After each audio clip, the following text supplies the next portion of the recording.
invité que vous connaissez bien, parce que ce n'est pas la première fois qu'il se présente dans les studios de Radio Urumuri. Je dis que j'ai toujours eu un peu de chaleur au cœur lorsqu'il entre parce que il a beaucoup de choses à nous apprendre. C'est quelqu'un qui a eu une longue carrière de diplomate, quelqu'un qui a vu beaucoup de choses, pas mal de choses. Et aujourd'hui aussi, je suis sûr que il nous sera vraiment bien utile dans un dossier un peu compliqué que nous allons aborder ce soir. Mais disons lui d'abord. Bonsoir, ambassadeur Ndayishimiye Jean-Marie Vianney. Bonsoir, cher Aloïse Sebonga. Bonsoir à tous les auditeurs de Radio Urumuri. Bonsoir à tous nos amis qui suivent nos émissions depuis quelque temps déjà. Je suis encore, comme toujours, bien heureux de vous accueillir parce que nous avons besoin encore une fois de votre lumière, de votre expérience pour parler d'un dossier sur fond diplomatique, mais à travers un prisme de justice juridique. Comme vous êtes juriste de formation, nous le savons bien, et que vous avez une longue carrière de diplomate, nous sommes donc en plein dans votre domaine, et ce qui est bien pour notre radio et ce qui vous mettra à l'aise aussi donc, dans l'analyse de ce dossier. Nous allons parler du dossier Paul Rusesabagina, pour beaucoup qui ont suivi des émissions de Radio Urumuri, c'est un dossier bien connu. C'était Rwandais, un héros du génocide qui a eu des démêlés avec le gouvernement de Paul Kagame, qui s'est réfugié à l'étranger. Je fais donc un petit résumé. Et à l'étranger, comme il s'est engagé dans des actions donc, de critique de la gestion du pays, du FPR, donc, à travers Paul Kagame.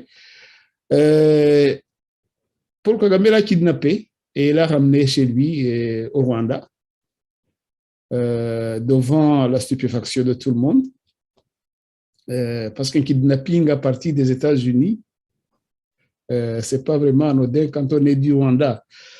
Et donc, nous avons eu, je vais vous demander d'abord une petite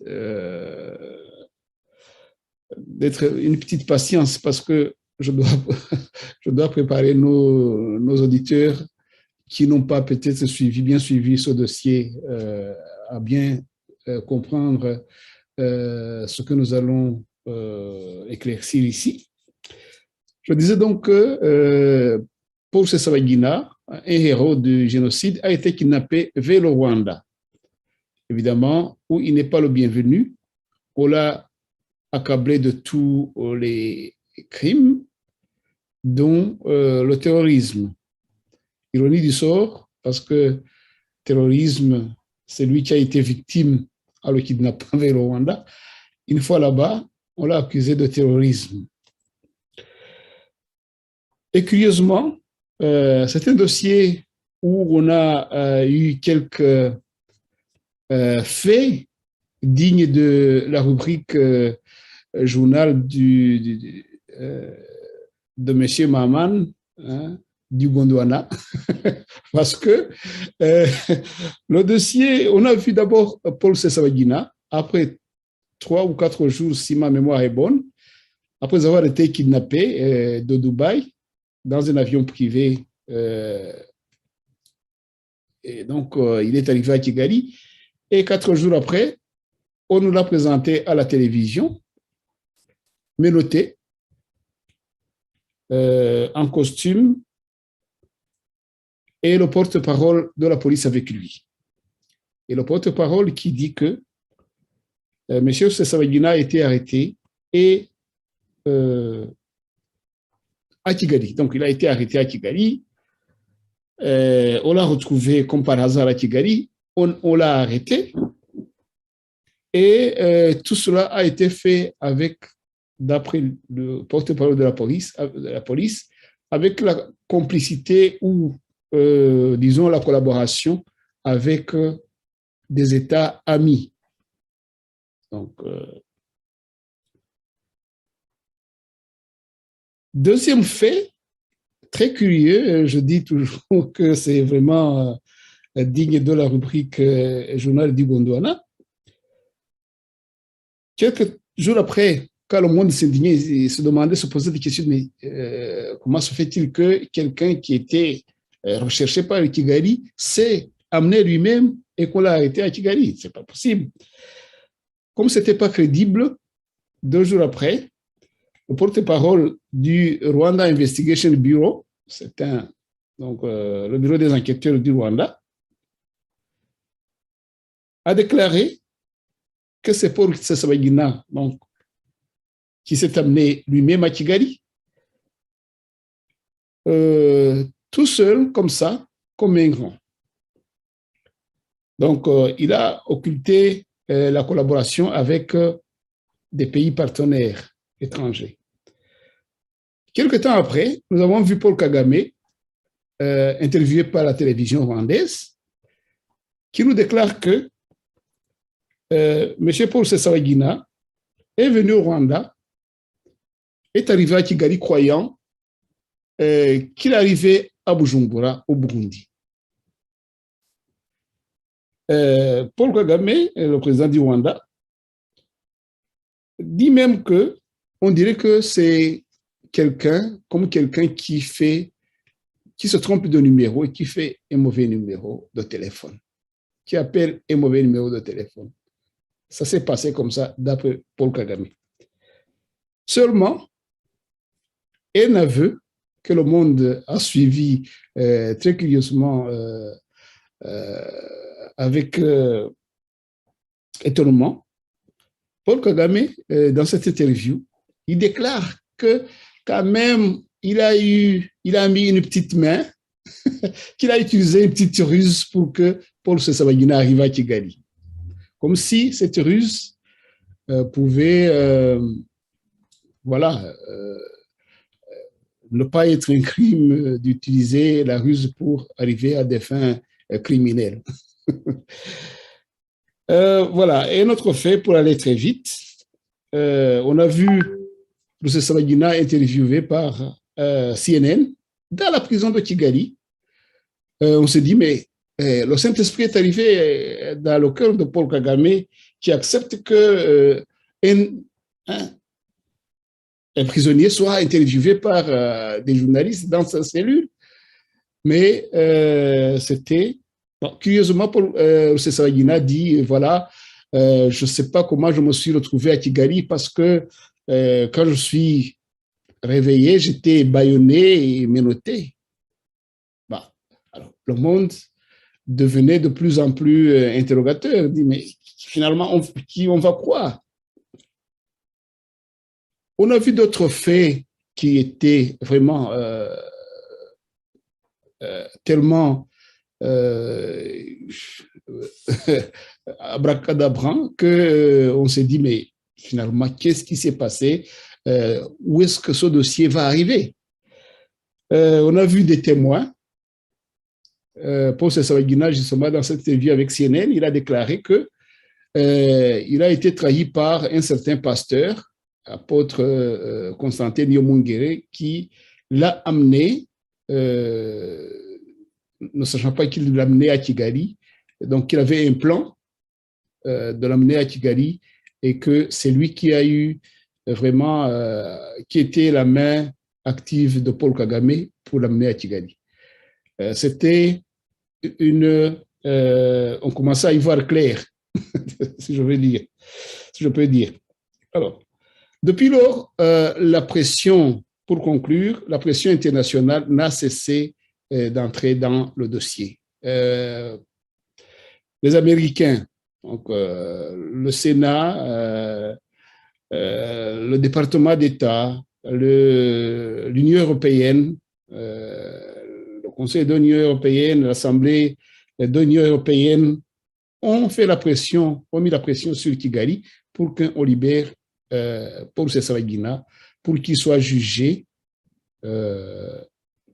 soit en Belgique, soit aux États-Unis, parce qu'il avait été amené au Rwanda par force ou par ruse, mais contrairement à sa volonté, et qu'il n'était pas jugé. Et puis, ce qui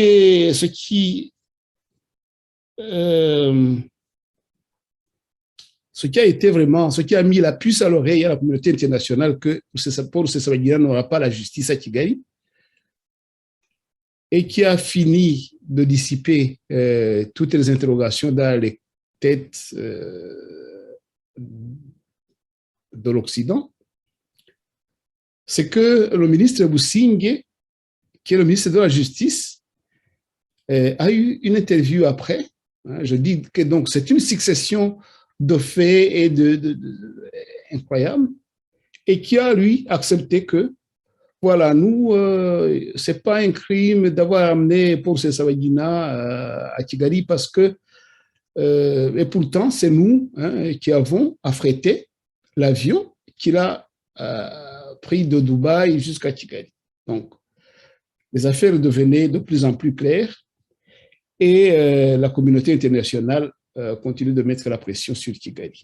Alors, le fait est que la justice rwandaise a montré la mauvaise foi pour vraiment donner à Paul Rusesabagina une défense appropriée, adéquate, notamment en refusant les avocats qui avaient été commis par sa famille, les avocats de l'étranger, et on lui a donné un avocat d'office à Kigali, ou deux avocats d'office qui apparemment voulaient l'entraîner dans des aveux, dans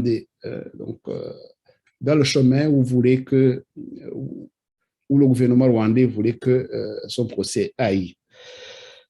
Alors, récemment, lundi de la semaine passée, l'un des avocats, Maître Lurquin, Vincent Lurquin de Belgique, un avocat belge, qui avait aidé Paul Rusesabagina dans son même dossier, parce que le dossier n'a pas commencé à Kigali. Il avait été introduit en Belgique par la demande de Kigali, mais comme la justice de la Belgique, qui suit quand même certaines règles de droit, donc voulait que le procès se passe de façon juste, le Kigali a dit non, ça n'ira pas, il faut qu'on l'amène, ils l'ont kidnappé justement. Et c'est Maître Lurquin qui avait suivi, donc qui était l'avocat de Paul Rusesabagina à partir de la Belgique. Il a voulu continuer de suivre à Kigali, mais ce fut un refus catégorique de la part de Kigali en inventant plein de motifs. Lundi de la semaine passée, Maître Lurquin s'est rendu à Kigali pour la deuxième fois et il n'a pas pu rencontrer Paul Rusesabagina. Il s'est présenté ce vendredi dernier pour écouter le verdict en compagnie de l'avocat rwandais de Paul Rusesabagina. Alors, le gouvernement rwandais n'a pas été content de cela et ils l'ont expulsé ce samedi.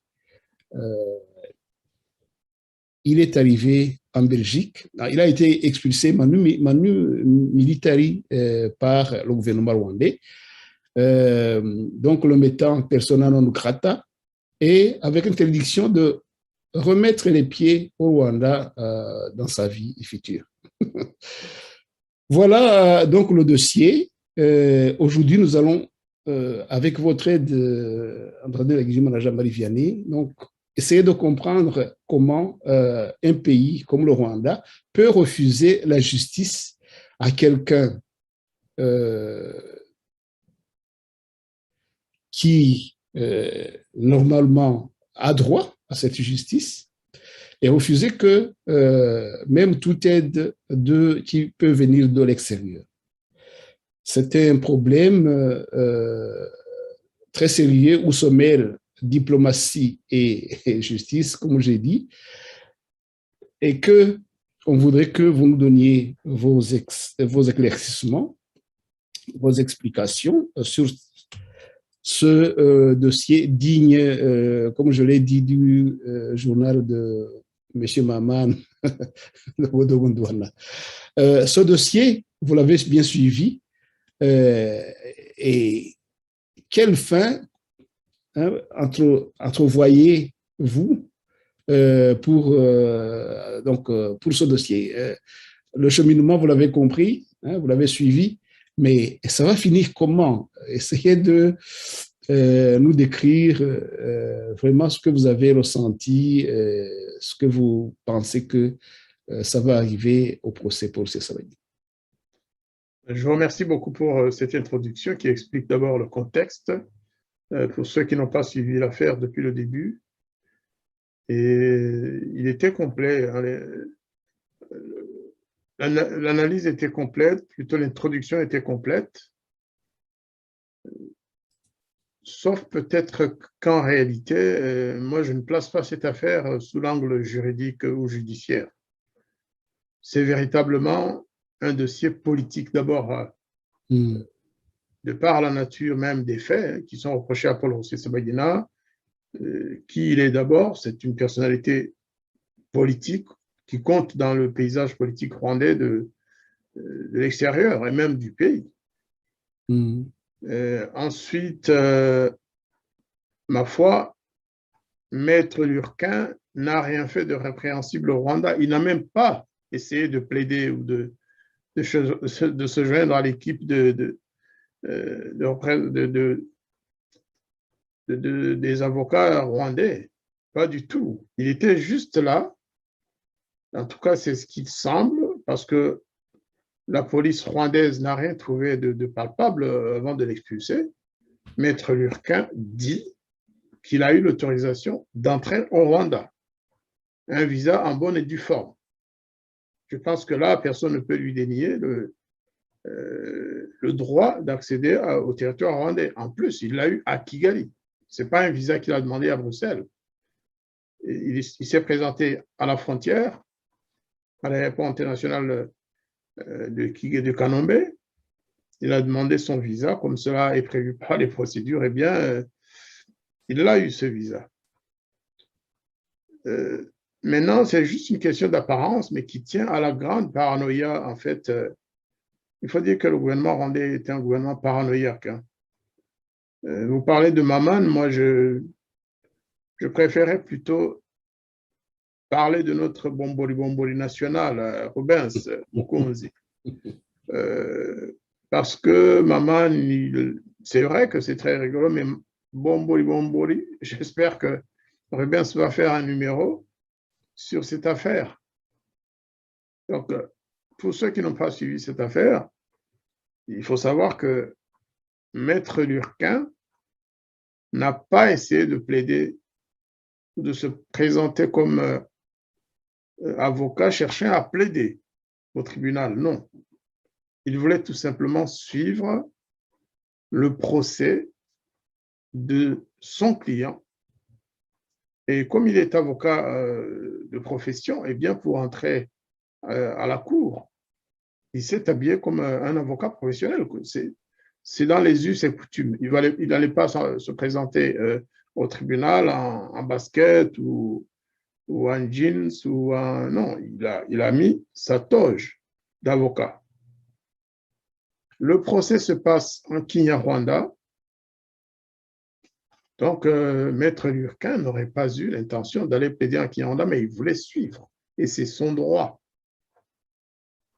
C'est vrai que c'est un touriste, mais un touriste belge ou chinois qui est au Rwanda peut aller essayer de suivre le procès aussi. Donc, en aucun cas, Maître Lurquin n'a trompé les autorités rwandaises ou la police rwandaise ou la police des frontières, puisqu'il a demandé et obtenu son visa. Ensuite, il a fait ce qu'il a fait. Le problème, c'est qu'en fait, le gouvernement rwandais voudrait couper ils veulent couper Rusesabagina du monde.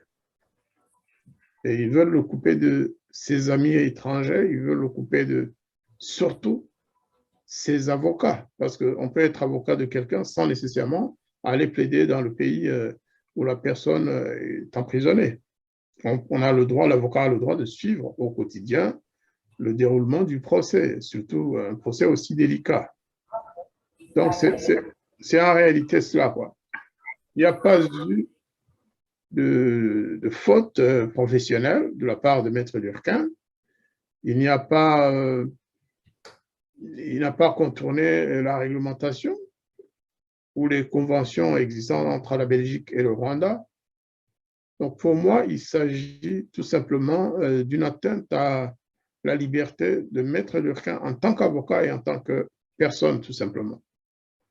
C'est une atteinte aussi aux conventions et aux relations qui existent entre la Belgique et le Rwanda, parce que les Belges, à ma connaissance, ils ont le droit d'aller au Rwanda et d'avoir leur visa à l'aéroport. C'est ça la convention. Ça se passe comme ça. Maître Lurquin avait le droit de rester au Rwanda pendant quelques mois, 2 mois, je pense.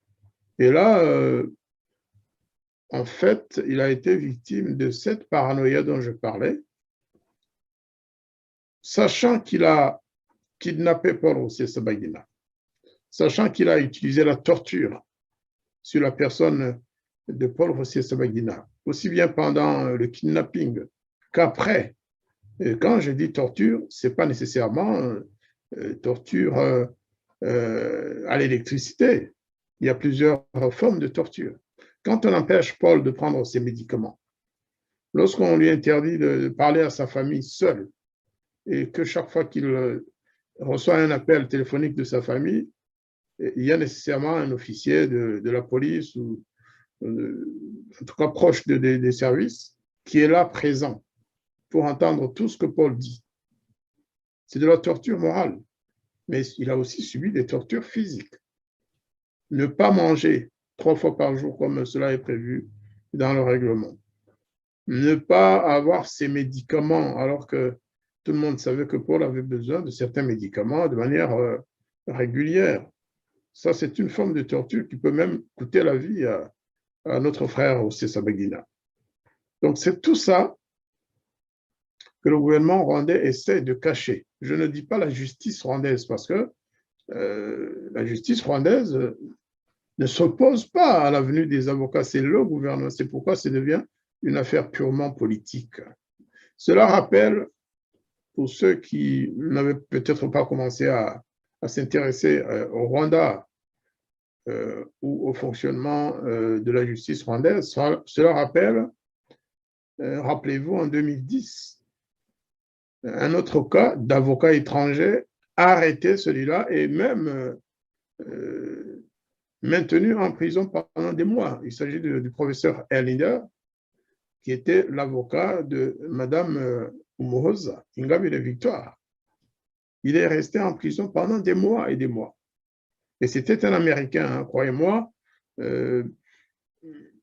Si le gouvernement rwandais doit faire attention, je pense que ce serait d'abord par rapport au gouvernement américain qui l'a fabriqué, qui a fabriqué Paul Kagame, qui l'a aidé à prendre le pouvoir, qui a continué et aujourd'hui encore d'ailleurs à le soutenir à l'intérieur du pays pour maintenir le peuple rwandais sous sa botte, mais aussi à l'étranger et dans certains pays voisins. Tout le monde le sait. La logistique de Paul Kagame au Congo et dans certains pays de la région, eh bien, ça vient des États-Unis, ça vient d'Israël. Donc, qu'il ait pu maintenir Maître Linder en prison pendant des mois, c'est vrai que le gouvernement américain avait essayé de mettre le holà sur cette situation, mais Paul Kagame n'a pas bougé. Il a fallu vraiment des menaces, il a fallu que la vie de Maître Linder soit menacée sérieusement pour qu'il accepta enfin de le relâcher. Et donc, cette succession d'abus montre tout simplement que le Rwanda, plus que jamais, est un État voyou. C'est un État qui vit dans la peur.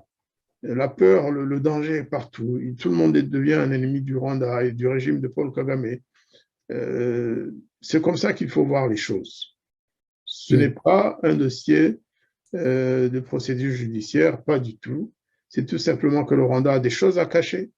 D'abord, sur le déroulement justement de l'arrestation, du kidnapping, et enfin du déroulement de ce procès, le Rwanda veut cacher. Le gouvernement rwandais veut cacher, et cela aux Rwandais et aux étrangers. Donc, ils ne supportent pas qu'un Belge, un avocat belge, qui est supposé être plus libre, plus indépendant que les avocats rwandais. Ce n'est pas pour manquer de respect à mes compatriotes, mais c'est connu aussi, la justice en Belgique est plus libre.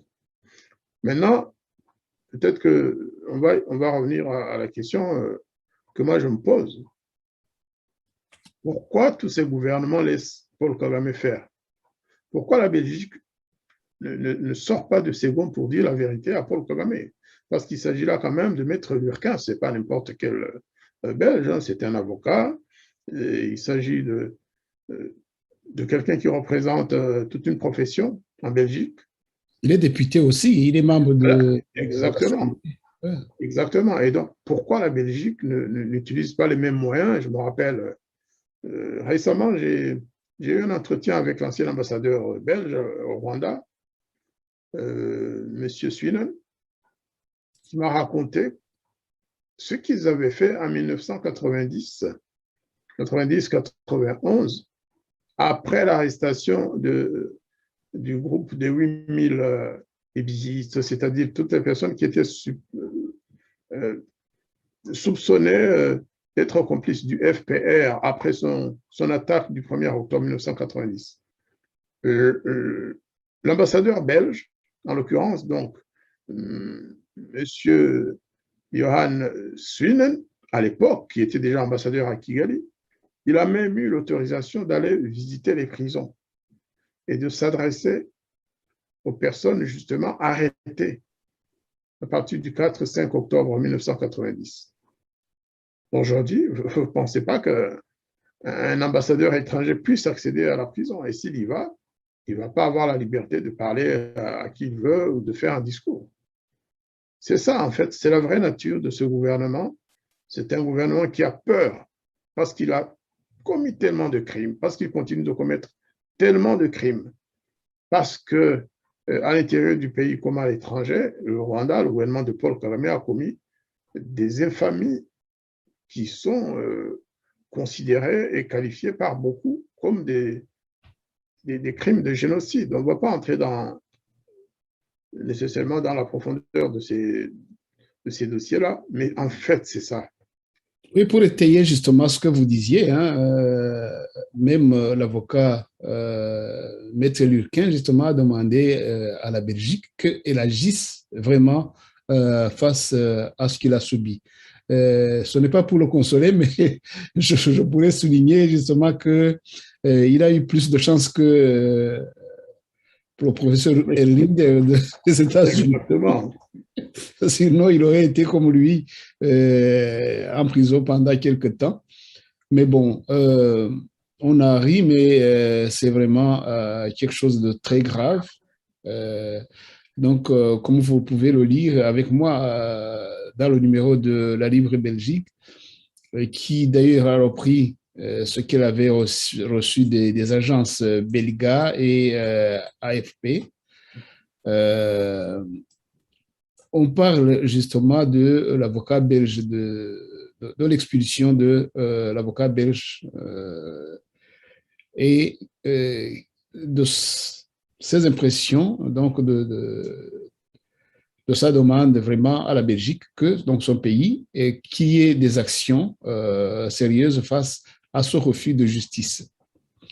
Donc l'avocat a été expulsé du Rwanda sans pouvoir s'entretenir avec son client, la faute à un visa touristique selon Kigali.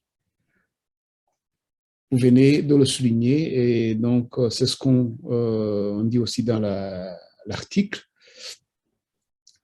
On dit que l'avocat belge de Paul Rusesabagina, ancien gestionnaire de l'hôtel des 1000 collines à Kigali, Maître Vincent Lurquin, a été expulsé du Rwanda après s'être vu refuser l'accès à la prison où son client est détenu dans l'attente du verdict de son procès pour terrorisme.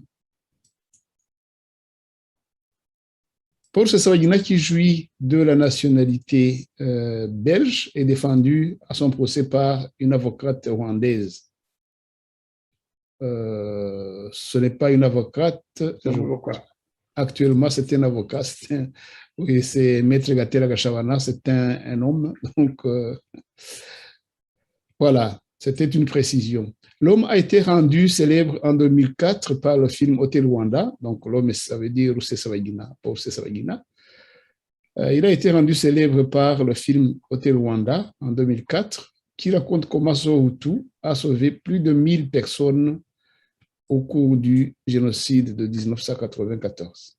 À l'âge de 67 ans, ce virulent opposant au président Paul Kagame a été jugé de février à juillet pour son soutien présumé au Front de Libération Nationale, FLN, groupe rebelle accusé d'attaques meurtrières au Rwanda.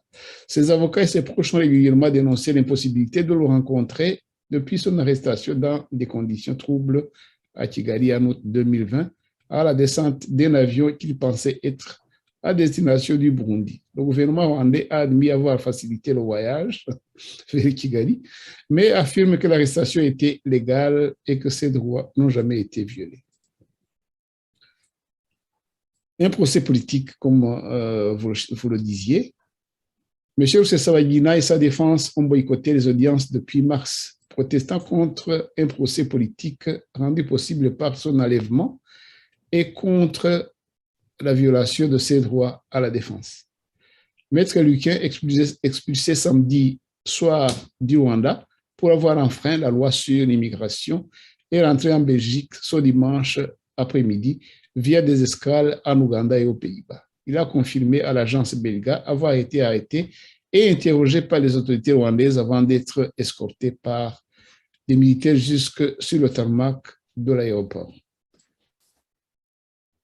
Voilà, je pense que c'est le résumé de tout ça. Donc, une fois arrivé en Belgique, il a demandé à son pays vraiment qu'il agisse devant ce qu'il venait de subir et le refus de justice à un citoyen belge. Parce qu'il faut vraiment le souligner. Il faut que Paul Rusesabagina est un citoyen belge qui est détenu illégalement suite à un enlèvement. Donc, la Belgique, qui n'agisse pas, il y a beaucoup de gens, monsieur l'ambassadeur d'Aïjuma, Jean-Marie Vianney, qui se posent la question, qui se demandent comment la Belgique peut laisser son citoyen comme ça dans les griffes de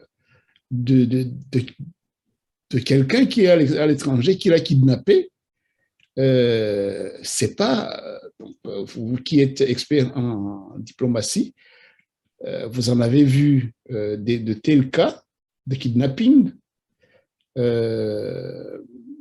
mais les pays dont le kidnappé est citoyen, en tout cas, doivent faire tout ce qu'ils peuvent pour le ramener à la maison, auprès de sa famille. S'ils ne le font pas, je pense que ce pays manque d'un grand devoir à ses citoyens, je pense. Je ne sais pas ce que vous en dites, mais nous en sommes à nous poser cette question à propos de la Belgique. Non, c'est-à-dire que d'abord, tout cela procède d'un mensonge évident. Le Rwanda a voulu assimiler Paul Rusesabagina à des terroristes comme Ben Laden et autres, et ils l'ont dit, ils ont écrit ça dans les journaux du Rwanda, que donc s'ils ont kidnappé Paul Rusesabagina, pourquoi pas, disait-il, puisque les États-Unis ont déjà kidnappé des terroristes, et c'était des terroristes avérés qui avaient attaqué, qui avaient détruit les tours jumelles, qui avaient commis des attentats à travers le monde. Paul Rusesabagina n'a jamais commis d'attentats ni commis d'actes terroristes au Rwanda ou à l'étranger. C'est tout cela, en fait, qu'il faut dire. Mais il y a un élément important aussi qui montre la mauvaise foi du gouvernement rwandais et pas de la justice. Le gouvernement rwandais, c'est avec toutes les institutions, tous les organismes, tous les organes de l'État, en fait, en particulier la police, en particulier les services connexes. Eh bien, lorsque Maître Lurquin a été arrêté et conduit pour interrogatoire dans les bureaux de la police, il a demandé à être assisté par son avocat lorsqu'il est au Rwanda. Eh bien, ça a été refusé. Il n'a même pas eu cela. Ils ont refusé qu'il soit assisté. Or, la loi prévoit cela. On ne va pas, lorsqu'il y a une série d'irrégularités comme ça, personnellement, c'est pourquoi je ne me place pas en fait sous l'angle juridique de la chose. Il s'agit de tout faire pour le gouvernement rwandais, de faire condamner Paul Rusesabagina sans témoins étrangers, sans témoins, notamment sans ses avocats étrangers. C'est ça la réalité. Donc, c'est purement politique. D'ailleurs, l'article que vous venez de passer le précise aussi, même si la Libre Belgique est un peu parcimonieuse, hein, elle parle de... Elle adoucit un peu le ton lorsqu'elle parle du Rwanda. Ça ne m'étonne pas beaucoup parce que je suis habitué à ces articles. Il faudrait vraiment qu'en Belgique, des voix se lèvent pour dire que Maître Lurquin n'a rien fait d'illégal et que Paul Rusesabagina, le Belge kidnappé par le Rwanda, n'a commis aucun crime ni aucun délit devant occasionner un kidnapping. Je crois qu'il faut qu'on le dise et qu'on fasse une pression sur le gouvernement de Kigali. Oui, il y a une réalité, monsieur l'ambassadeur, il y a une réalité, c'est que tout le monde vient de le voir, c'est que Paul Rusesabagina n'aura jamais de justice équitable à Kigali. Tout à fait. Quand on ne vous permet pas d'être assisté par les avocats que vous avez choisis, c'est clair et net, c'est qu'on ne veut pas que vous bénéficiez des droits de tout justiciable, surtout quand vous avez été kidnappé. Normalement, ce procès n'aurait même pas dû avoir lieu. Les avocats de Rusesabagina l'ont dit, ils ont demandé que ce procès n'ait pas lieu, tout simplement parce que dès le départ, il y avait un défaut, un vice qui l'entachait. Un vice qui faisait que normalement ce procès n'aurait pas dû avoir lieu, puisqu'il a été occasionné par un acte délictueux, un acte de terrorisme. Là où la Libre Belgique aussi, enfin on l'appelle maintenant la Libre, là où elle a adouci un peu trop le ton, c'est en parlant du kidnapping en fait. Ils disent, moi je ne suis pas d'accord avec l'expression « affréter un avion ». Cet avion n'a pas été affrété. Cet avion, maintenant on le sait, appartient à une compagnie dont Paul Kagame et sa famille sont des associés qui ne disent pas on ne va pas retrouver leur nom. Mais il y a des enquêtes qui ont été faites et qui continuent, qui prouvent que la compagnie propriétaire de ce jet privé, entre guillemets, ce n'est pas un jet privé, c'est un jet qui appartient au gouvernement rwandais, ou en tout cas à Paul Kagame en partie, qui a été utilisé à plusieurs reprises par la famille de Paul Kagame, par ses enfants, par sa femme, pour aller aux États-Unis et ailleurs. Donc, ce n'est pas un jet privé au sens réel du terme, c'est un jet où la famille présidentielle et les services secrets rwandais ont un mot à dire.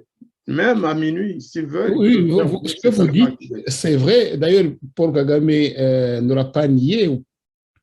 Personne d'autre ne peut le nier parce que on le voit à 60% de ses voyages, il le fait avec ce même jet, avec la même plaque d'immatriculation de ce même jet.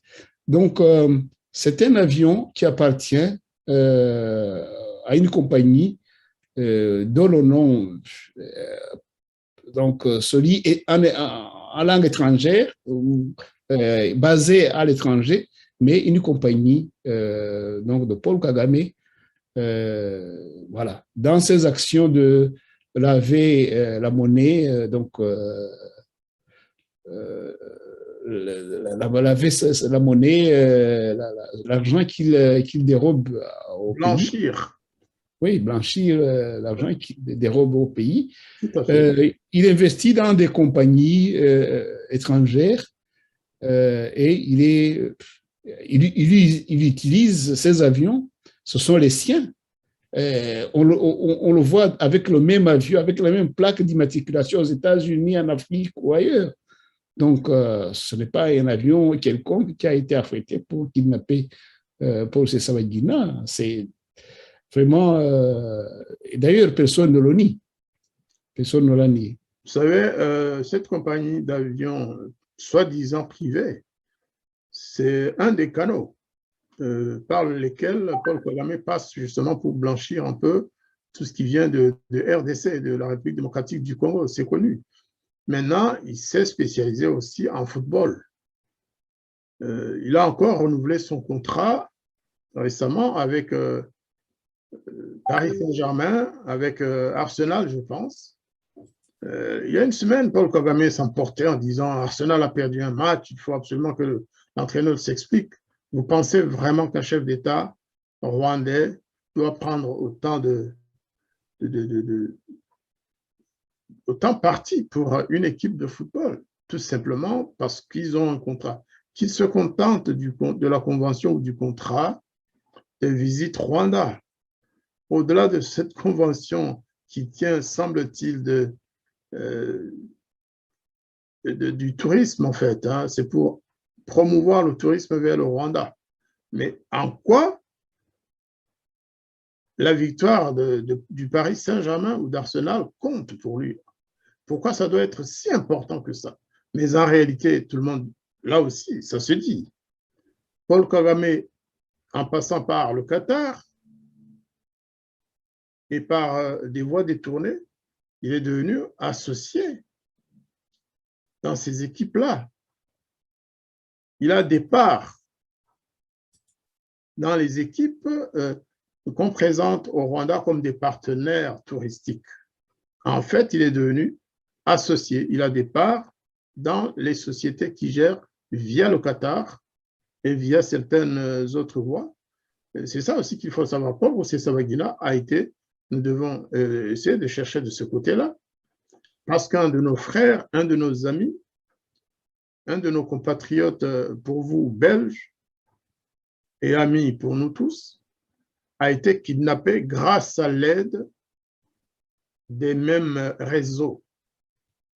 Les mêmes réseaux, les propriétaires de cette compagnie aérienne, ils sont associés à Kagame.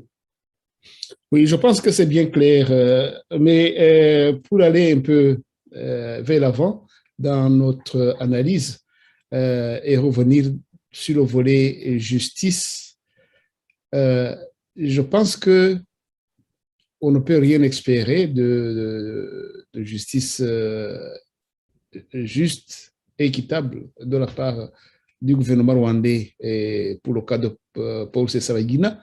Maintenant, il est question de savoir qu'est-ce qui va se passer. Est-ce que ce simulacre de justice va continuer? Il s'est retiré de ce procès. On va le juger parce que le projet, plutôt le verdict va être prononcé vendredi, non, c'est vendredi, c'est quel jour encore? Donc le 20 août, ce sera vendredi, effectivement, et personne n'ignore le verdict parce que, bon, les prémices de ce verdict sont là, on l'a analysé, on a parlé des faits. Cela étonnerait, ambassadeur Ndagirimana Jean-Marie Vianney, que le procès arrive à un acquittement ou à... C'est pas moi. Donc le verdict est bien connu. Le verdict, il est connu d'avance, je pense. Et ce qui est très, très choquant, c'est l'attitude des Belges qui ont quand même un dossier judiciaire ouvert en Belgique sur Paul Rusesabagina. Eh bien, il semble que le procureur rwandais, le procureur de Kigali, a écrit au juge d'instruction belge en lui intimant l'ordre, hein, en lui donnant des instructions pour qu'il se dessaisisse du dossier Paul Rusesabagina. Ça, c'est un fait. Si vous vérifiez, vous pouvez trouver ça. Le procureur du Rwanda a donné des instructions, c'est comme ça que moi je l'appelle, au juge d'instruction belge pour qu'il se dessaisisse. Vous comprenez ce que ça veut dire? Oui, et il s'est voilà. exécuté, évidemment. Pour qu'ils le gardent totalement entre leurs mains. C'est absolument inacceptable. C'est inacceptable parce que, vous savez, Paul Rusesabagina, comme je l'ai dit dès le départ, c'est quelqu'un qui a des problèmes de santé, c'est quelqu'un qui a la famille, et en plus qui n'a rien fait. Il subit le même sort en réalité il subit le même sort. Là, j'ai dit, le maître Lurquin subit le même sort que son client.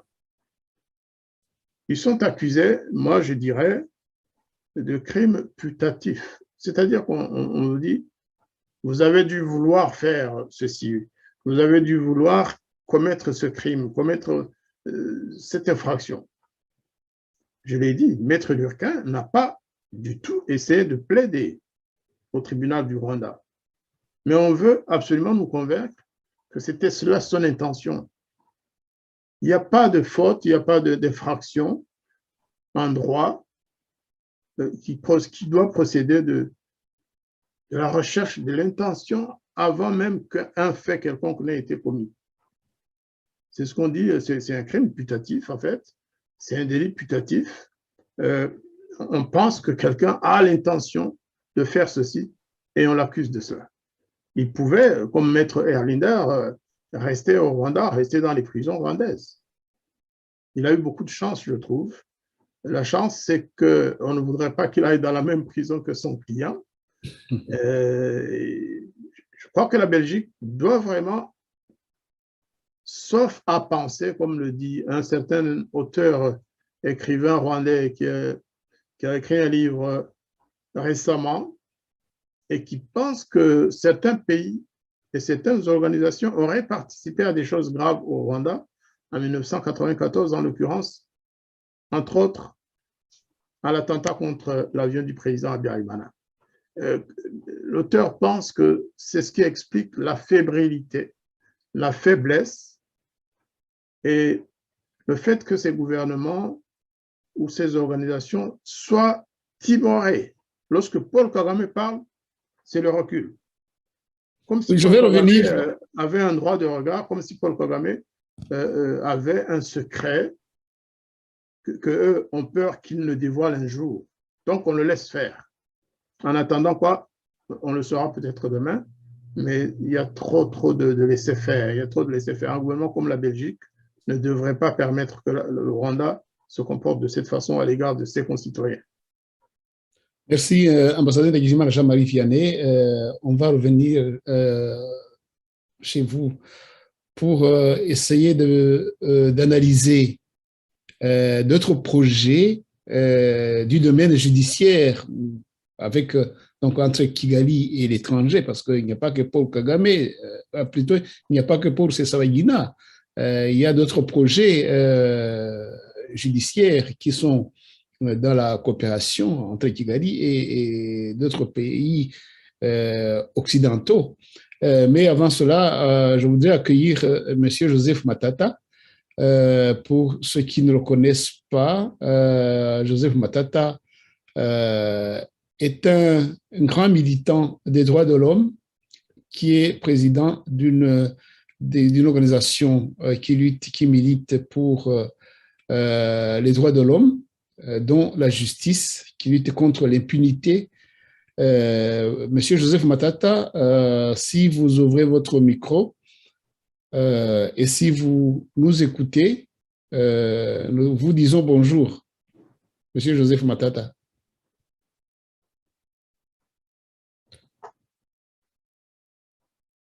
Bon, apparemment, M. Joseph Matata ne nous entend pas. Et donc, en attendant que nous soyons en contact avec lui, continuons un peu notre analyse.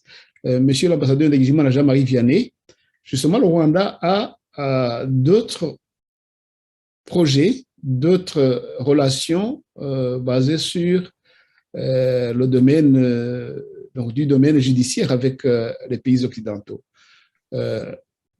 L'entreprise qu'avait fait Kigali auprès de Bruxelles de lui transmettre Paul Rusesabagina ou alors de le juger sur place en Belgique, c'est une procédure normale pour les pays, entre pays hein, qui ont même des accords de coopération dans ce domaine.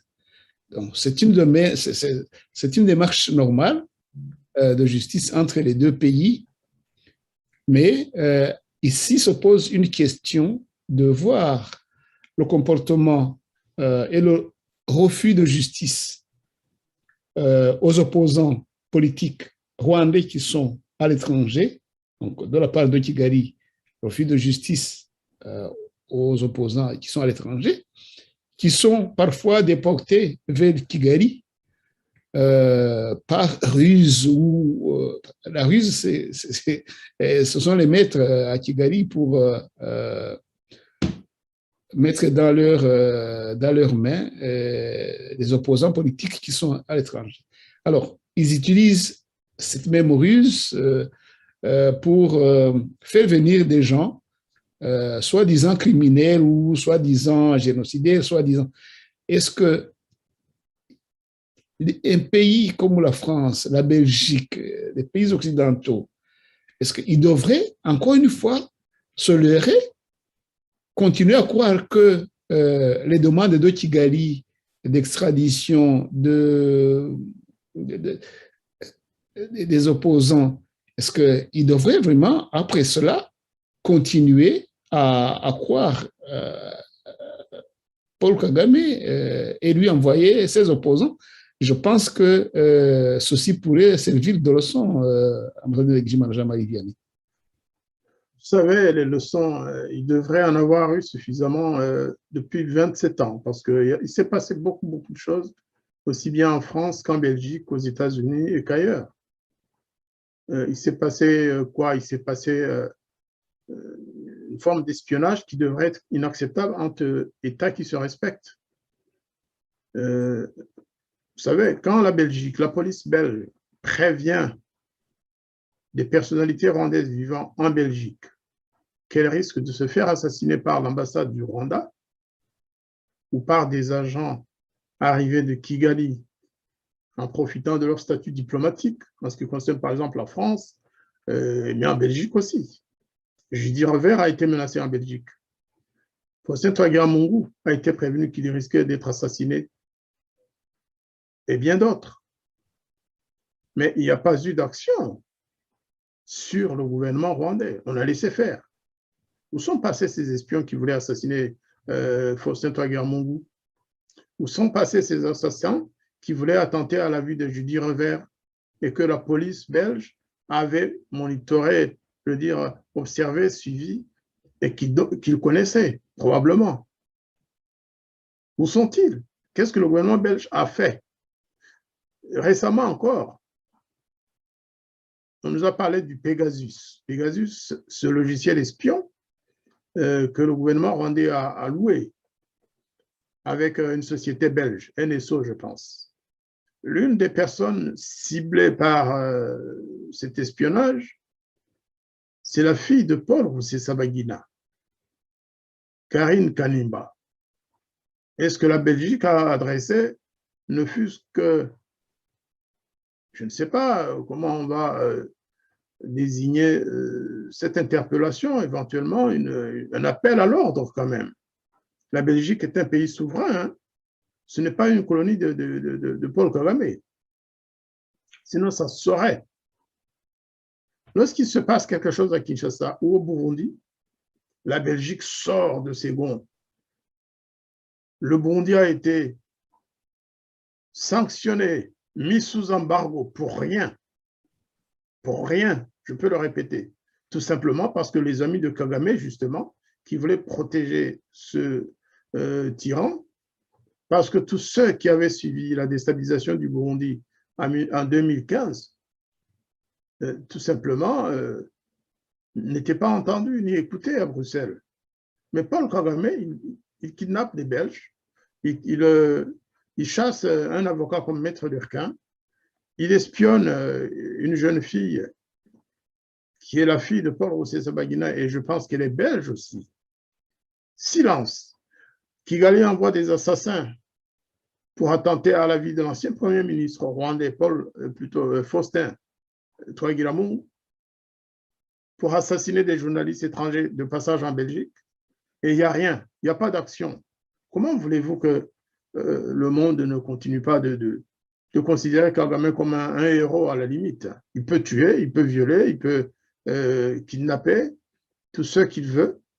Eh bien, il ne sera pas inquiété. C'est pourquoi mon ami Joseph Matata, qui est, je pense, dans le studio, pourrait nous dire des choses, parce que lui, il est engagé contre l'impunité au Rwanda, mais aussi dans les pays, notamment dans le pays où il vit.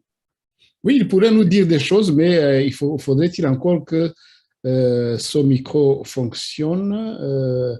Est-ce que M. Joseph Matata, vous nous écoutez?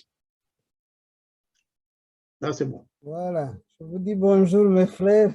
Salut Joseph. Voilà. C'est bon.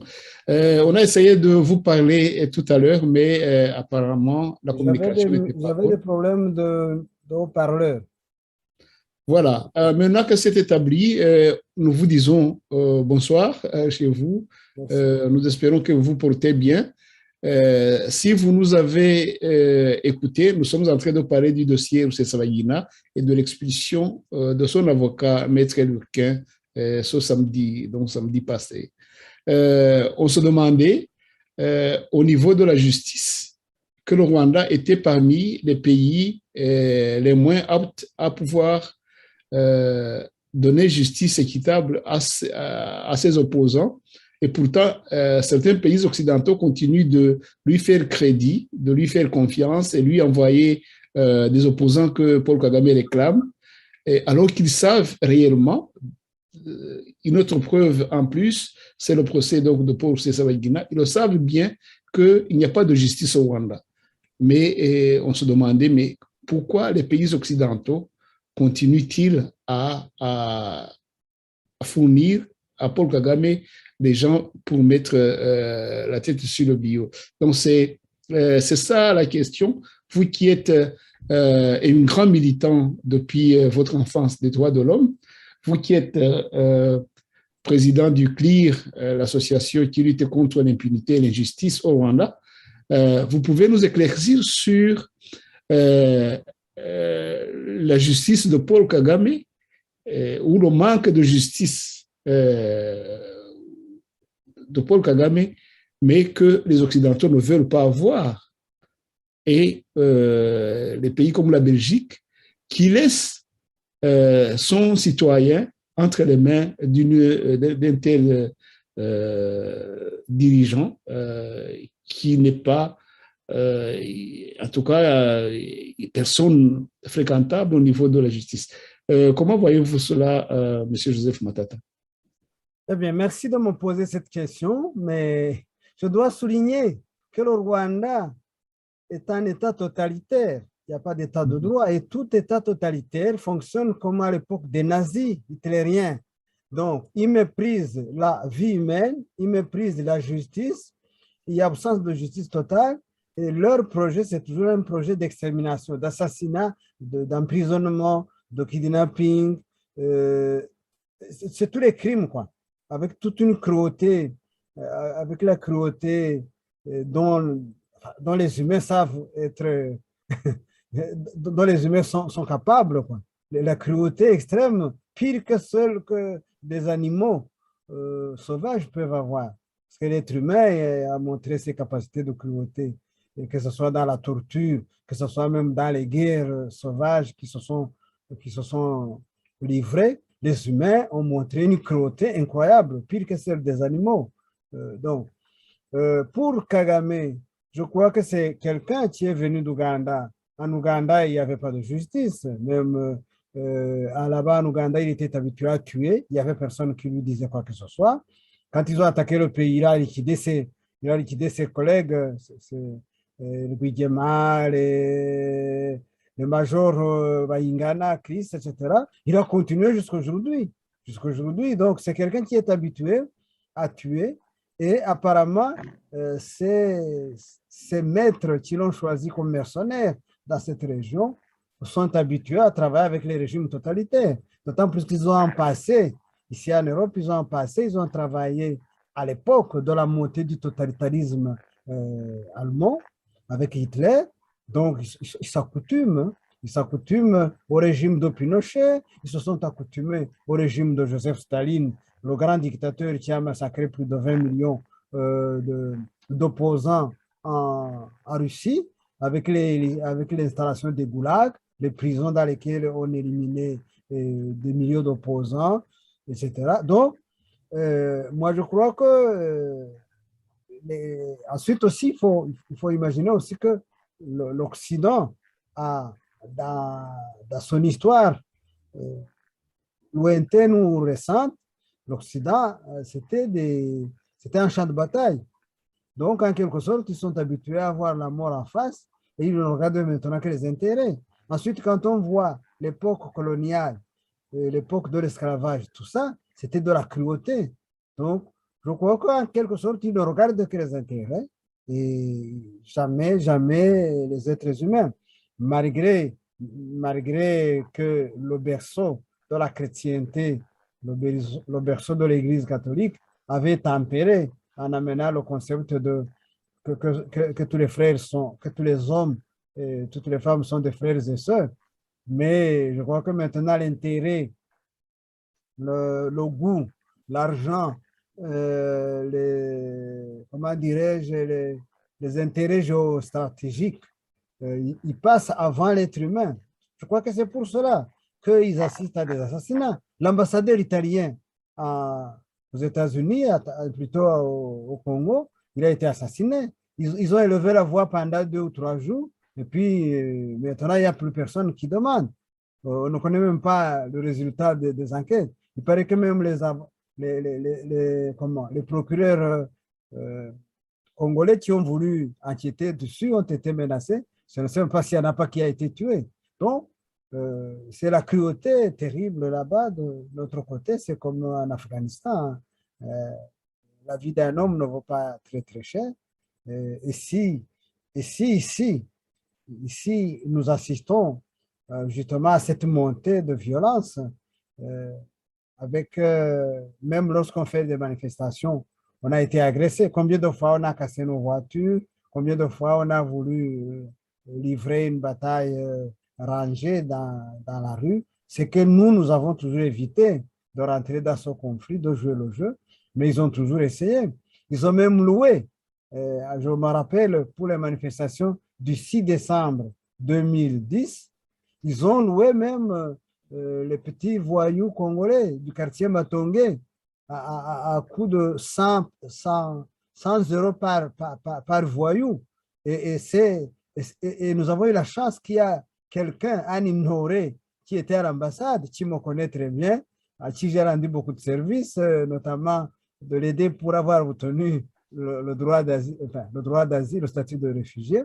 Mais il m'a téléphoné vers 1h du matin. Il m'a dit, écoute, fais gaffe, demain, tu seras attaqué, votre manifestation sera polluée par des voyous congolais qui vont casser les choses et on va mettre ça sur votre compte. Et j'ai informé notre encadreur de manifestation, M. Patrick Bounders, qui a enquêté, qui a trouvé que l'information était vraie. Ils les ont neutralisés. Ils ont amené presque une trentaine de fourgonnettes de police remplies de policiers parce qu'ils avaient eu l'information. Donc, le régime totalitaire, tous les régimes totalitaires sont des régimes extrêmement brutaux. Ils n'ont pas peur de la violence. Ils ne cultivent que la violence. Ils ne survivent que par la violence. Merci. Merci, M. Joseph Matata, pour le tableau que vous venez de nous peindre, même s'il est noir, du président Kagame et de son régime.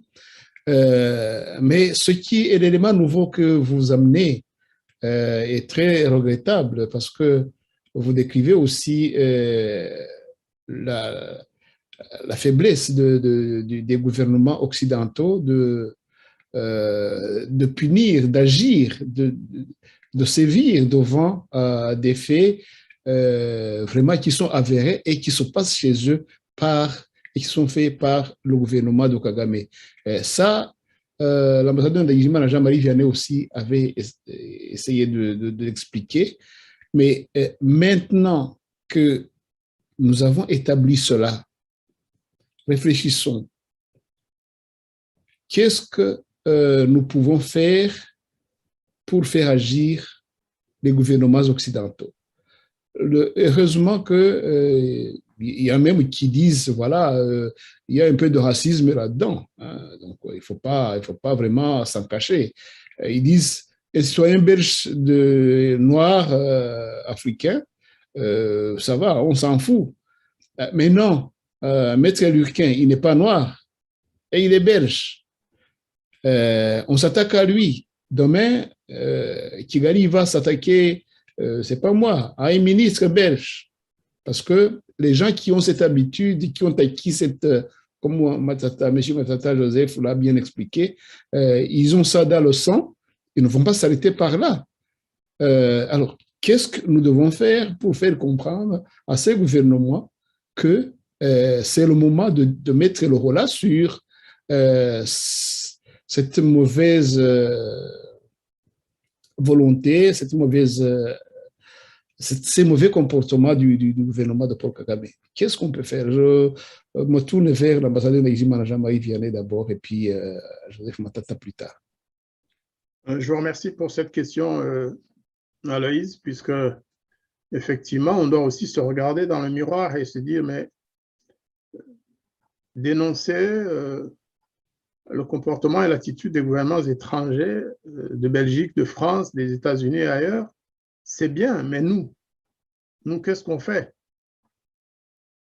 Moi, je pense que la première chose que nous devons nous dire à nous et à nos compatriotes, sans donner de leçons, hein, mais suggérer, c'est vraiment qu'on doit cesser d'avoir peur. Vous savez, au Rwanda, il se passe des choses extraordinaires. Quand vous voyez les jeunes Rwandais qui sont à Kigali, tout à l'heure encore, je regardais sur une chaîne YouTube des jeunes qui disent des choses extraordinaires. Un phénomène que nous, on avait commencé déjà à aborder depuis quelques années, la discrimination ethnique. C'était des jeunes issus de mariages mixtes qui racontaient comment ils avaient été discriminés toute leur vie, tout simplement parce qu'un de leurs parents n'était pas de l'ethnie de Kagame. Vous voyez ce que je veux dire? Comment ils n'ont pas eu droit aux études, à l'aide scolaire, et qu'après les études, ils n'ont pas pu obtenir de travail, alors qu'ils ont des diplômes universitaires. Nous devons, là où nous sommes dans des pays de démocratie, nous devons arrêter d'avoir peur. Ne pas avoir peur, ce n'est pas nécessairement aller à une manifestation et crier, insulter, non. Mais il y a des choses que nous devons oser faire dans la légalité des pays dans lesquels nous vivons. Par exemple, ne pas être complaisant. Nous sommes trop complaisants avec le régime de Paul Kagame. Nous sommes complaisants pour dire ce qui s'est passé, pour raconter notre histoire. Pensez-vous, Aloïse, qu'il soit tolérable aujourd'hui que certains nous reprochent ou rejoignent les réseaux du FPR en France, en Belgique ou ailleurs, qui nous traitent de négationnistes? Des compatriotes qui sont même parfois dans les mêmes organisations de l'opposition comme nous, qui nous traitent de négationnistes. parce que nous osons dire que le FPR a commis un génocide au Rwanda et en RDC, Congo. Ça déjà, c'est faire alliance avec... je n'aime pas parler d'ennemis parce que le gouvernement rwandais, c'est des adversaires. Ceux qui si sont vous derrière, me permettez une seconde, ambassadeur Gizimana Vianney, on nous traite de négationnistes à Kigali. Nous qui croyons ferme, nous qui avons lutté contre le génocide.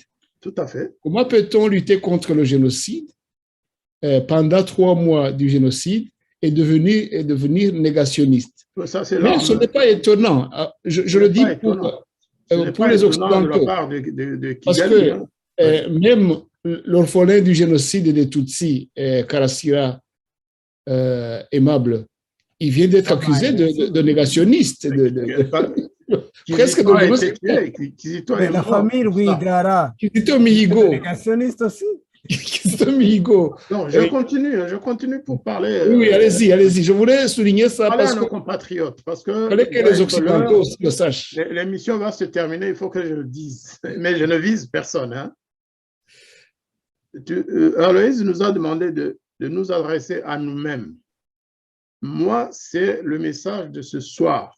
Il faut que les Rwandais arrêtent de vouloir apparaître à tout prix comme des modérés.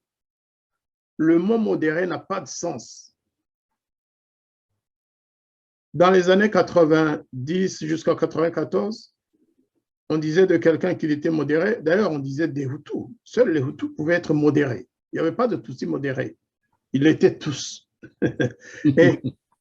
Mais on sait où ça nous a conduit.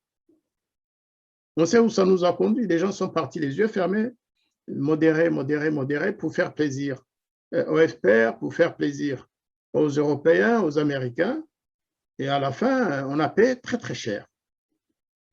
Aujourd'hui, je pense que ceux qui font semblant de vouloir apparaître comme des modérés, qui nous disent non, il ne faut pas parler du génocide, il ne faut pas parler de ceci, parce que il ne faut pas traiter les gens du FPR de tel ou tel nom, je crois qu'ils nous induisent en erreur.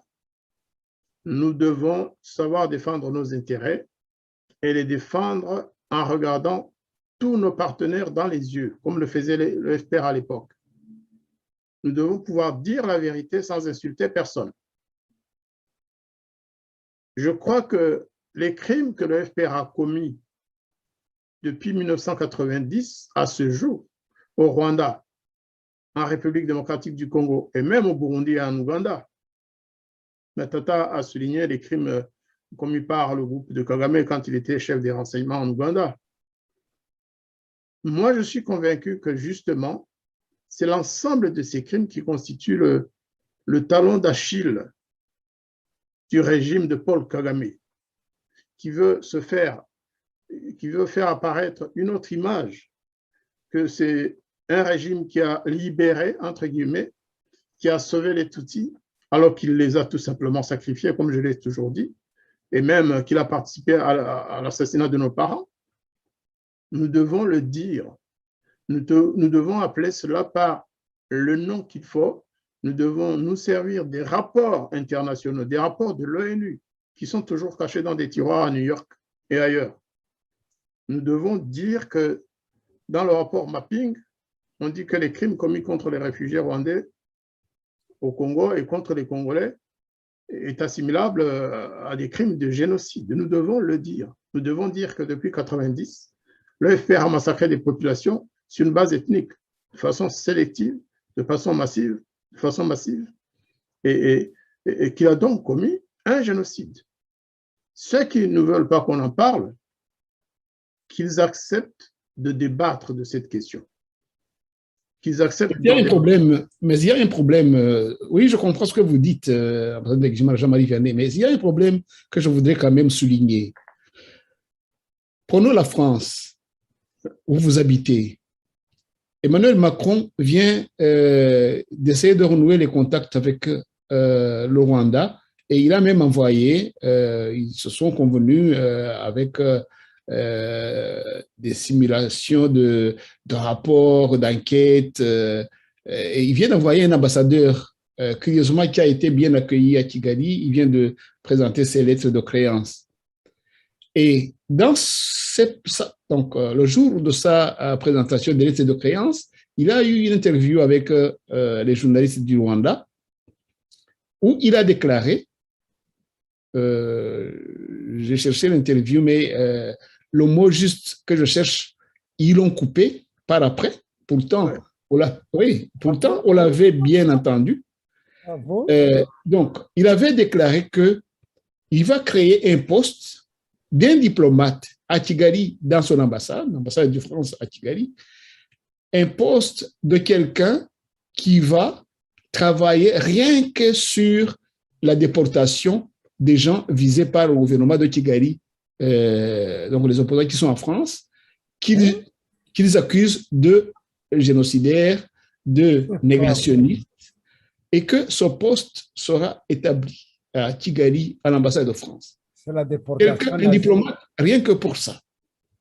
Mais la partie ici, je ne vais pas la passer parce que ils ont coupé ça. J'ai cherché, j'aurais dû télécharger l'interview bien plus tôt. Et je vais continuer de chercher. Et s'il y a quelqu'un qui nous écoute, qu'il me refile vraiment, qu'il aurait téléchargé, vraiment qu'il me refile ça, parce que c'est un élément assez... donc, vous dites qu'on doit dire des choses comme elles se passent, oser parler du génocide comme il s'est passé, oser parler de notre histoire comme les choses se sont passées, mais il y a certains pays occidentaux qui nous pourchassent, qui croient aveuglément à ce que dit le gouvernement de Kigali, comme la France, comme Macron vient de le faire. Alors, là, c'est un problème. Mais justement, Aloïs, c'est pour cela que nous devons nous mettre debout et les regarder en face et leur dire, messieurs, que ce soit le président ou que ce soit son ambassadeur à Kigali, leur dire qu'ils se sont jusque-là trompés. Leur dire que nous connaissons notre histoire, leur dire que seules les victimes des massacres du FPR en RDC, Zaïre, Congo, entre les périodes que vous connaissez qui sont couvertes par le rapport mapping et même les rapports précédents ou après, seules les victimes de ces massacres sont attitrées pour parler de ces massacres de manière convaincante, parce que lorsque vous dites il n'y a qu'un seul génocide, mais qui êtes-vous pour décider qu'au Rwanda, il n'y a eu qu'un seul génocide? Là, je ne manque pas de respect au président Macron, mais c'est ce qu'il a dit dans son discours à Kigali. Il n'a pas le droit de le dire. Ce n'est pas le chef de l'État qui décide combien de génocides il y a eu au Rwanda. Et moi, j'ai dit, il y en a eu 2, au moins, entre 90 et aujourd'hui. Et il y en a eu un 3e en RDC. Est-ce que j'ai le droit de le dire? Je pense que oui, parce que je suis dans un pays libre et démocratique et où j'ai le droit de ne pas être d'accord avec le président Macron. Je suis accusé de négationnisme depuis longtemps. Et j'ai souvent dit à ces personnes, à ces associations, je dis, mais si je suis un négationniste, et si vous le pensez vraiment, si vous avez des preuves, pourquoi donc ne m'accusez-vous pas pour qu'on en débatte? Pourquoi avez-vous peur de porter plainte contre moi si je suis un négationniste? Même Mouchaïdi a été accusé de négationniste dans son procès à Kigali. Il est rescapé Tutsi, le seul rescapé de sa famille, il est négationniste. Vous savez, nous sommes tous des rescapés, cher Joseph. Oui. Toi, tu es un rescapé, ta famille a failli être massacrée quand tu étais en Belgique. Ta femme et tes enfants étaient au Rwanda, ils sont rescapés. Si j'avais été aussi, on m'aurait coupé la tête. Ça. Voilà. Et nous sommes tous, je ne parle pas d'Aloïse. Aloïse était un rescapé, sa famille a été... il a été rescapé plusieurs fois. Effacé de la planète, hein. Attention, hein. C'était un rescapé, même s'il n'a pas été menacé directement de lui, mais sa famille a été rasée de la carte du monde. Hein. Et donc, on ne peut pas nous impressionner comme ça. Nous devons de plus en plus oser être traités de négationnistes ou même d'extrémistes. Il nous reste 5 minutes. Savez-vous qu'il y a des personnes qui m'ont traité récemment encore des gens qui sont avec nous, hein, qui sont des réfugiés comme nous, qui ne peuvent même pas oser à Kigali, mais qui disent, oh, celui-là, c'est un extrémiste. Un extrémiste en quoi? En quoi dire que le FPR a commis un génocide contre les Hutus constitue un acte de négationnisme ou d'extrémisme? C'est ça que nous devons rejeter, tous ces clichés, toutes ces bonnes ou belles expressions utilisées par des associations connues en France ou en Belgique. Nous devons dire stop. Nous sommes dans des pays libres. Si vous voulez qu'on en discute, organisons une conférence, organisons un débat, trouvons des modérateurs et débattons-en. Quelle que soit la formule qu'ils veulent, moi je suis prêt, Joseph Matata, on sera ensemble. Nous avons maintenant des jeunes Rwandais qui n'ont pas peur. Ils seront à nos côtés et lorsque nous, on n'aura plus la force de nous exprimer, ils vont prendre le relais. Voilà, nous avons encore 4 minutes. Est-ce qu'on pourrait essayer de dire le mot de la fin pour clôturer? Je vais commencer par Joseph Matata et puis ambassadeur Ndagijimana Jean-Marie Vianney. Eh bien, moi, je dirais que la phrase qu'on a coupée, le mot qu'on a coupé que tu as entendu, c'est un mot extrêmement dangereux. On revient à l'époque de Pétain avec le gouvernement de Vichy qui a facilité les déportations des Juifs vers les camps de la mort nazie. On veut encore ici en Europe prendre les gens qui ont fui ce régime sanguinaire et les ramener à Kigali comme la Hollande le fait. Donc c'est un nouveau complot des Occidentaux contre des Noirs innocents qui n'ont pas le droit d'être appelés réfugiés ou de vivre en paix.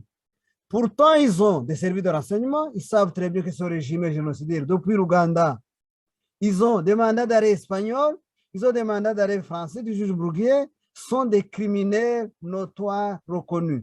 Ils ont les livres de Pierre Peyon, de Ruzibiza, ils ont les livres de Jidi Reva, avec des noms de criminels affichés qui continuent de faire disparaître les gens au Rwanda. Donc, moi, je crois que à force d'aller piller en Afrique, les Européens sont en train de perdre la tête.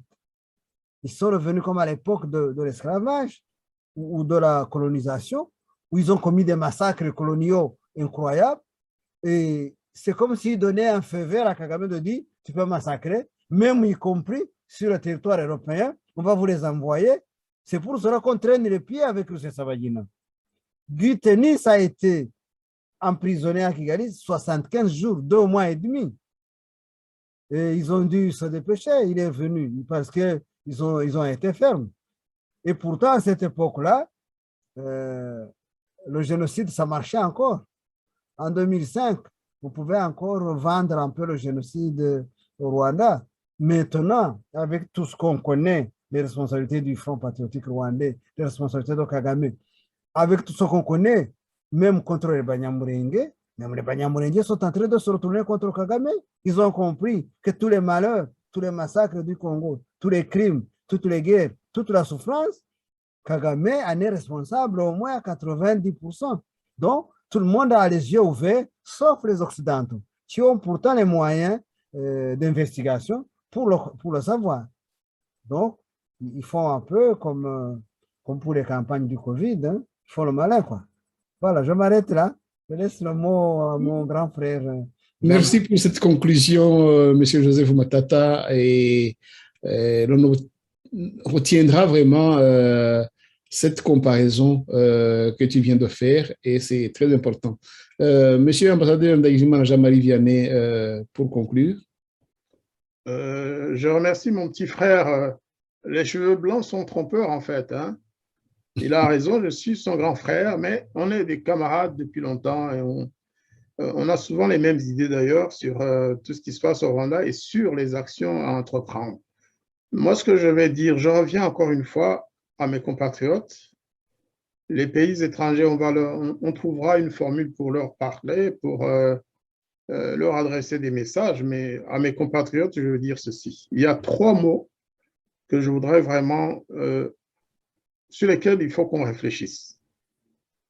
Nous sommes plusieurs dizaines de milliers de réfugiés rwandais en Belgique, en France, aux États-Unis, au Congo, en Zambie, au Malawi, en Afrique du Sud et partout dans le monde.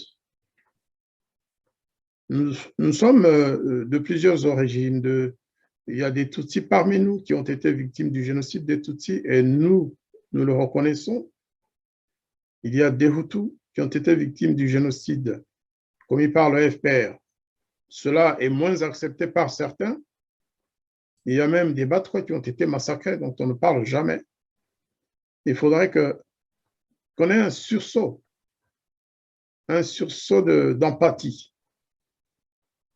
Il faut qu'on soit solidaire.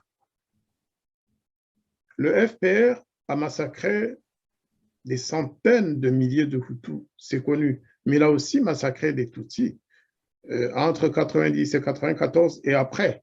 Et il continue d'en assassiner beaucoup aujourd'hui. Il faut qu'on soit solidaire, qu'on développe une empathie qui va nous profiter à nous tous, hein, et surtout qu'il y ait un respect mutuel. Lorsqu'on aura ces trois-là et qu'on aura le courage de nous dire, tiens, au fait, ce régime-là, à l'égard des Tutsis, voilà ce qu'il a fait, à l'égard des Hutus, des Batouas, voilà ce dont il est responsable, et que tout le monde développe cette empathie et accepte qu'on discute et qu'on dise ce qu'il faut dire, qu'on qualifie ces crimes, eh bien, je pense qu'on aura fait une avancée énorme dans la réconciliation d'abord, mais aussi dans la lutte contre ce régime criminel. Je pense que si on continue à adopter une attitude de complaisance ou même de complicité involontaire, on n'aboutira jamais à rien. C'est ce que je voulais dire à Aloïse et vraiment merci beaucoup pour cette émission. Merci à Joseph. Je crois que les énergies que je n'avais pas, Joseph m'a aidé, ma tata m'a aidé à les libérer. Et si c'est possible, si c'était possible, j'aimerais que de temps en temps, souvent d'ailleurs, les émissions du mardi soir, j'aimerais les partager avec Joseph. S'il est d'accord et s'il a le temps, parce que je sais qu'il est très sollicité par ailleurs. Mais lorsqu'on est deux, avec Aloïse, qui est notre partenaire au sein de la société civile, ceux qui ne le savent pas doivent savoir que Aloïse Simhunga est le président de notre cadre de concertation de la société civile. Et que cette radio à laquelle il s'est consacré aide beaucoup, aussi bien la société civile, mais que les gens de l'opposition politique aussi, et même les gens qui sont au Rwanda, en Ouganda et ailleurs, qui suivent très nombreux notre radio. Je vous remercie beaucoup, chers amis. C'est moi qui vous remercie d'avoir aidé à éclaircir cette situation nouvelle sur le cas de Paul Rusesabagina, une situation qui devait être éclaircie parce qu'il y avait des zones d'ombre, parce qu'il y avait des attitudes des uns et des autres qui étaient incompréhensibles, mais à force de les décortiquer ici, maintenant, ceux qui ont regardé l'émission et qui la regarderont plus tard auront certainement meilleure vision et puis les conseils que vous avez prodigués, les conclusions sont aussi d'une grande valeur. Je vous remercie donc et nous suivrons ensemble cette situation de Paul Rusesabagina et surtout les attitudes ou l'attitude des Occidentaux, des Européens et des Américains par rapport à la justice rwandaise et aux relations diplomatiques. On le suivra de près et avec vous, on va aussi les analyser. Alors, il me reste qu'à vous souhaiter une excellente soirée, Monsieur Joseph Matata, ici en Belgique, l'ambassadeur d'Eximana, Jean-Marie Vianney en France, et à la prochaine émission. Et à très bientôt. Merci beaucoup.